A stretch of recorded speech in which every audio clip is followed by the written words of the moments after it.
Welcome back to channel. मी Shubhangi blogs and किचनमध्ये तुमचं मनपूर्वक स्वागत करीत आहे. आजचा विषय म्हणजे आपला काय आहे, आज होती मुलांना सुट्टी आणि म्हणलं काहीतरी काही वेगळं तरी बनावं. तर त्यासाठी केलेली आहे सुरुवात, आणि ती म्हणजे ढोकळ्याची. आणि तो ढोकळा म्हणजे काही वेगळा नाही बरं का, रव्याचा आपण ढोकळा बनवणार आहेत. तुम्ही बेसन पिठापासून बनवलेला खूप वेळा ढोकळा खाल्ला असेल, पण रव्यापासून बनवलेला ढोकळा कधी खाल्ला आहे का? इतका स्पंची इतका मस्त होतो की बस, एकदम सुट्टा सुट्टा आणि काहीही वेळ न लागता हा ढोकळा तयार होतो. अगदी 5 मिनिटात तयार होणारा हा ढोकळ्याची रेसिपी आहे. आणि आता आपण रेसिपीला सुरुवात करून घेणार आहोत. तर त्यासाठी काय घेतलेलं आहे, 3 ते 4 मिरच्या कवळ्या कवळ्या घेतलेल्या आहेत. त्यानंतर कोथिंबीर घेतलेली आहे, कढीपत्ता, साखर, सोडा, रवा, दही आणि मीठ घेतलेलं आहे. सर्व साहित्य एकाच वेळेस घेतलेलं आहे. यात फक्त हळद घेतलेली नाही, हळदीचा वापर करायचा आहे. इनो न घालता ही ढोकळा किती स्पंच होतो हे मी तुम्हाला आज शिकवणार आहे. आणि तुम्हाला कसा ढोकळा येतो हे मला नक्की कळवा. आणि जर हा तुम्हाला व्हिडिओ जर आवडलास तर आपल्या चॅनलला सबस्क्राईब नक्की करा, लाईक करा, शेअर करा, कमेंट करा. आणि असेच नवनवीन व्हिडिओ आपले नक्की बघत जा. आपला यूट्यूब लवकरच मॉनिटाईज होईल. जर तुम्ही प्रतिसाद दिला तर तुमच्या ह्याच्यावर सर्व काही होऊ शकतं. तुमचं प्रेम किती आहे त्यावर चॅनलचं असतं. मेहनत करायचं काम माझं आहे, मेहनत करायचं काम चालूच आहे, तुम्हाला तर माहीतच आहे, त्यात काही विषय नाही. आणि आता बघा, आता उन्हाळ्यात पावसाचं सीझन चालू झालेलं आहे. त्यासाठी असं तोंडाला काहीतरी वेगवेगळं खाऊशी वाटतंय. आणि मुलांना दुपारची वेळ झाली आणि मुलं म्हणले मम्मी काहीतरी वेगळं करणं खायला. आणि ढोकळ्याचं काय असं नाही का नाश्त्यालाच बनवलं पाहिजे किंवा सकाळी किंवा संध्याकाळीच. तुमचं मन जेव्हा सांगन त्या गोष्टी तुम्ही अवश्य बनवून खात जा. आता मुलांना भूक लागली होती, म्हणलं चला आता ढोकळाच करू. खूप दिवसापासून ढोकळ्याची रेसिपी म्हणजे तुमच्यासोबत अजून ढोकळ्याची रेसिपी शेअर केली नव्हती. ही आपल्या पहिला ढोकळ्याची रेसिपी आहे. इथून पुढं तुम्हाला सर्व काही रेसिपी बघायला भेटतच जाणार आहे. माझा प्रयत्न चालूच आहे की जेवढं शक्य होईल तेवढं एडिट करून तुमच्यापर्यंत पोचायचं काम माझं असणार आहे. आणि बघू तुम्ही किती सपोर्ट करता आपल्या ह्या ढोकळ्याच्या रेसिपीला. आणि आपला आवाज बघा कसा खन्नक झालेला आहे, आता आवाजसुद्धा आपला तरतरीत आणलेला आहे. तर आता काय केलेलं आहे, आवश्यकतेनुसारच पाण्याचा वापर करायचा आहे. सगळं टाकून झालं आहे, हळद टाकून झालेली आहे. आणि तुम्ही लक्ष द्या व्यवस्थित, सोडा कधी घालायचा आहे. जर सोडा लगेच टाकला ना सगळं ढोकळा लाल होतो बरं का. हळदीचा आणि सोड्याचा एकाच वेळेस जर घातली ना तर तुमचा ढोकळा लाल झालाच समजा बरं का. खूप जणांचा ढोकळा लाल होतो, मला माहीत आहे, मी सुद्धा केलेला आहे. आणि कशामुळे होत होतं याचं मी आता सर्च करून आता हा ढोकळा बनवलेला आहे. त्यामुळे माझा ढोकळा काही लाल होणार नाही बरं का, याची मी काळजी घेतलेली आहे. का लाल होतो हे सुद्धा माझ्या लक्षात आलेलं आहे. सोडा हा शेवट घालायचा आहे. हळद मीठ सगळं व्यवस्थित झाल्याच्या नंतर 5 ते 10 मिनिटांनी आपल्याला सोडा घालून घ्यायचा आहे. त्याच्यानंतर काहीच रिॲक्शन होत नाही आणि ढोकळा लाल होत नाही. मी एकदा ढोकळा केला आणि माझा असा ढोकळा झाला की पूर्ण लालच स्टार्ट झालं. म्हटलं अरे बापरे, आता याला कोण खाणार नाही का. पिवळा होण्याच्या ऐवजी जर लाल झालं तर नाहीच खाणार ना. मुलंसुद्धा विचारतं मम्मी काय केलं तो. मी म्हणलं कलर टाकला याच्यात बाळांनो, पण कलर नव्हता टाकला, त्यात रिॲक्शन झाली ती सोड्याची आणि हळदीची. चला आता आज नाही होणार असा, आज आता शिजल्याशिवाय नाही करणार. पण तुम्ही अगोदर बघितली आहे आपली सर्विंगची डिश, त्यात काही नव्हता झाला. आणि जर जास्त शिजला तर लाल होण्याचे चान्सेस असतात. पण सगळं ताट झालं तर नेमकीच काहीतरी फॉल्ट झालेला आहे बरं का. कुठं मुडं लाल होतो तो जास्त जर शिजण्यात गेला तर कलर चेंज होतो. त्यात काही अडचण नाही, म्हणजे परफेक्ट शिजलेला आहे आपला. आणि 5 ते 10 मिनटासाठी आपण झाकण ठेवून घेणार आहोत. कुठं झाकण ठेवलं तर खाली. आणि त्यानंतर काय करायचं आहे, कढईत आपल्याला पाणी ठेवायचं आहे अर्धा ग्लास, आणि त्यावर ताट ठेवून द्यायचं आहे. आता काही घालायचं नाही, यावरनं फक्त झाकण घालायचं आहे. आणि जास्त काही वेळ लागत नाही, 5 मिनटात अगदी आपला ढोकळा शिजवून तयार होणार. आणि एकदम स्पंच इतका फुगतो की बस, आता तुम्हाला कळणारच आहे. तोपर्यंत इकडे काय करायचं आहे आपल्याला, साखर जी आहे ना, साखर येते ना, पाणी घालून घ्या. ती छोटी वाटी होती त्यामुळे ती छोटीच वाटी मधली साखर थोड्या मोठ्या वाटी टाकली आणि पाणी घालून घेतलं. म्हणजे ती साखरसुद्धा आपली कशी आंबट गोड तिखट चव येण्यासाठी यात चालू आहे बरं का आपलं. आणि ना आपण लिंबू सत्व नाही वापरलेलं, घरच्या पद्धतीचा ढोकळा केलेला आहे. न लिंबू सत्व वापरता किंवा इनोचा वापर न करता ही ढोकळा कसा फुलवायचा. आणि आता 1 लिंबू पिळून घेतलेला आहे. 1 लिंबू कट करून घ्या, पिळून घ्या. आणि साखर आता हलवायचे असले तर हलवा किंवा 1-2 मिनटासाठी ठेवून द्या. आपला ढोकळा 5 मिनिटांनी बघायचा आहे आपल्याला बरं का, लक्षात ठेवा. तोपर्यंत इतर तयारी आपली चालूच ठेवायची आहे.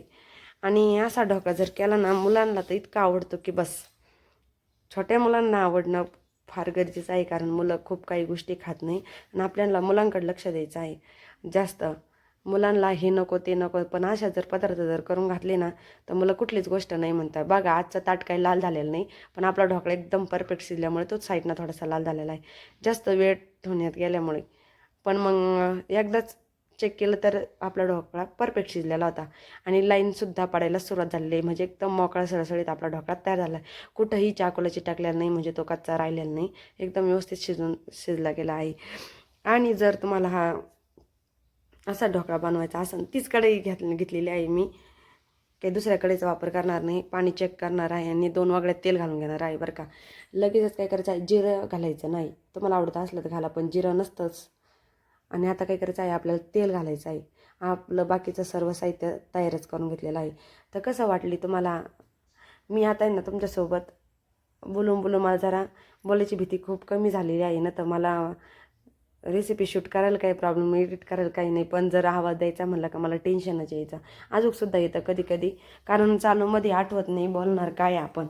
खूप काही असतं बोलायला, पण व्हिडिओ जेव्हा अपलोड होतो ना तेव्हा लक्षात येतं, अरे आपलं हे बोलायचं राहिलं आणि ते बोलायचं राहिलं आणि खूप काही सांगायचं राहिलं तुम्हाला, नाही का. असं होतंय माझं अजूनमधून. कोणाकोणाचं असं होतंय, तुमचं होतंय का मला नक्की कळवा. आता काय केलं आपण, मोहरी घालून घेतलं आणि त्यानंतर लगेच मिरच्या टाकल्या आणि लगेचच कढीपत्ता घातला ना. आपलं जे घरचं लिंबू सत्व तयार केलेलं पाणी, म्हणजे साखर लिंबू एकत्र करून ठेवलेलं आहे, बघितलं असं तुम्ही 5 मिनिटापूर्वीच, तर ते आपल्याला काय करायचं आहे, यावरनं टाकून घ्यायचं आहे. मग जे याला कसं तिखट गोड आंबट चव आपल्या ढोकळ्याला येणार आहे. तर बघा आता मिरच्या किती फ्राय झालेल्या आहे डीप. आणि आता हे आपण चाकूच्या साईने सगळं करणार, न चमच्याचा वापर कुठंच करायचा नाही आपल्याला. आज सगळं जसं आहे तसंच करायचं, कुठंच नाही करणार काहीच, मी काहीच वापर करणार नाही. ज्याच्यात घेतले ना त्याचाच वापर करणार आहे. हे भरव ते भरव, रोज रोज सगळं हे शूटसाठी इतके भांडे भरतात की बस, तुम्हाला दाखवायसाठी. आणि तुम्ही आता चला, आता तुम्हाला काय करायचं, तुम्हाला नाही मला काय करायचं आहे सांगते. आता आपला ढोकळा ज्या शेपमध्ये पाहिजे त्या शेपमध्ये आपल्याला कट करून घ्या. आणि किती स्पंजी झालेला आहे. मला फोन आलाय, तुम्हाला सुद्धा त्याचा आवाज येतच असं नाही का. आता आपल्या ढोकळ्याची कटिंग झालेली आहे. फोन आपण नंतर बघू. आता आपलं रेसिपीकडे लक्ष देणार आहे. फोन वगैरे नंतर मी कॉल उचलणार आहे, आता काही नाही. आता कसा शेप दिलेला आहे हे तुम्हाला ते दिसतच आहे. ते पाणीसुद्धा थोडंसं नॉर्मल थंड होऊन द्यायचं आहे. तोपर्यंत आपली कटिंग झाली आहे. आणि लगेचच काय केलं आहे, कोथिंबीर वरनं घालून घेतली आहे. मी अगोदर काही कढईतलं सर्व काही साहित्य डायरेक्ट टाकणार नाही, जिथं आवश्यकता असेल तसं टाकून घेणार आहे. आणि उलटणी साईडनं सगळे साईडनं पसरून घ्यायचं आहे. मग आपलं कढईतलं काय करायचं आहे, आवरण जसं आहे तसं पसरून घ्यायचं आहे. माझ्या चॅनलचं मी रात्री एक व्हिडिओ टाकला होता आणि सकाळी उठलं तर माझे किती 773 सबस्क्रायबर होते. मी उठले तेव्हा 771 होते. मला खूप टेन्शन आलं. 2 सबस्क्रायबर जरी कमी झाले किंवा थोडं जरी व्हिडिओ जर पळाला नाही किंवा त्याला व्ह्यू आले नाही तर खूप टेन्शन येतं. कारण इतकी मेहनत असते ना, दिवस रात्र कुठे जा, फोन हातात असतो, इकडं तिकडचा शूट असतो, परत कोणती रेसिपी टाकायची, त्या साहित्य जर घरात नसलं तर ते साहित्य सर्व घेऊन यावं लागतं. खूप टेन्शन असतं. असं वाटतंय तुम्हाला की काय हे 5 मिनिटाचं काम आहे लगेच. या 5 मिनिटामागे आधी 2 तासाची किंवा 3 तासाची मेहनत असते, किंवा रात्र जागावं लागतं, तेव्हा कुठंतरी हा एखादा व्हिडिओ बनतो, तुम्हाला माहीत नाही. आता हे मी तुम्हाला खोट नाही सांगत, ही रेसिपी मी 2 दिवसापूर्वी बनवली ती, पण एडिटिंग आणि 2 दिवसापासून इतका पाऊस चालू आहे ना, उन्हाळ्यात पाऊस चाललेला आहे आमच्याकडं, त्यामुळे लाईट नाही, नेट नाही आणि काहीच नाही, कुठंच काही नाही. इकडे चॅनलवर व्हिडिओ टाकल्यामुळं कोणत्याच व्हिडिओला व्ह्यू आहे ना आणि काहीच नाही. कसलं टेन्शन, सारेच टेन्शन. त्यामुळे मग आज मी तुमच्यासोबत हा व्हिडिओ शेअर केलेला आहे. आणि तुम्ही जर सपोर्ट नाही केला तर खूप वाईट वाटतं, कारण मन निराश होतं. रोज मन जर निराश झालं तर करण्याची उमेदसुद्धा कमी होते. पण काही नाही, आपल्या चॅनलवर तुम्ही भरपूर प्रेम दिलेलं आहे ना, असंच प्रेम राहू द्या. यापेक्षाही आणखीन प्रेम द्या आपल्याला. मी लवकरच माझा चेहरा नाही का तुम्हाला दाखवणार आहे. माझ्या मैत्रिणीची खूप इच्छा आहे का की माझा चेहरा दिसला पाहिजे, आणि लवकर जोपर्यंत तुझा चेहरा दाखवत नाही ना तोपर्यंत तुझा काही होणार नाही, असं मला कंटिन्यूस तिचे कॉल असतात. आणि खरंच माझ्या जे आहे ना त्यांनी खूप सपोर्ट केलेला आहे. ज्याच्यासाठीच आहे मी सगळं काही तुम्हाला माझी जर्नी सांगणारच आहे, लवकरच सांगणार आहे. त्याची तुम्ही आत्ताच नाही वाट बघत राहा. आणि हा मुलांचा डबेलसुद्धा दिलेला आहे, टिफिनसाठी सुद्धा ढोकळा दिलेला आहे. कारण आता मुलांना सर्वच ठिकाणी सकाळची शाळा झालेली आहे, तुम्हाला माहीतच आहे. आपली लवकर स्कूल असल्यामुळे मुलांना काय आता भाजीपोळी द्यावं नाही लागतं, असेच ना वेगवेगळे पदार्थ द्यावं लागत आहे. तर त्यासाठी सुद्धा देखील बनवतात. स्पंजची तुम्ही दिसत असाल, एकदम स्पंज झालेला आहे की बस. किती ताटात आज जात होता आणि किती व्यवस्थित, आणि कुठंही खाली शिल्लक राहिलेला नाही. का नाही राहिला, हा जो रेड कलरचा ढोकळा झालता ना साईडनं, तो म्हणजे एकदम परफेक्ट. मी 2 मिनटं वाढव शिजवला होता, कारण मला कुठे मी ना हा ढोकळा खूप वेळेस ट्राय केलेला आहे, तेव्हा मला कुठं असा ढोकळा बनवता यायला लागला. मी सांगितलं ना एकदा केला, लालच झाला. आता आपला ढोकळा परफेक्ट तयार झाला आहे. सर्विंगची डिश तुम्ही बघितलेली आहे. असेच नवनवीन व्हिडिओ बघत राहा, खात राहा, आनंदी राहा आणि असेच पूर्ण माझे व्हिडिओ बघत जा, ब्लॉग बघत जा आणि पुन्हा भेटू नवीन व्हिडिओ. धन्यवाद.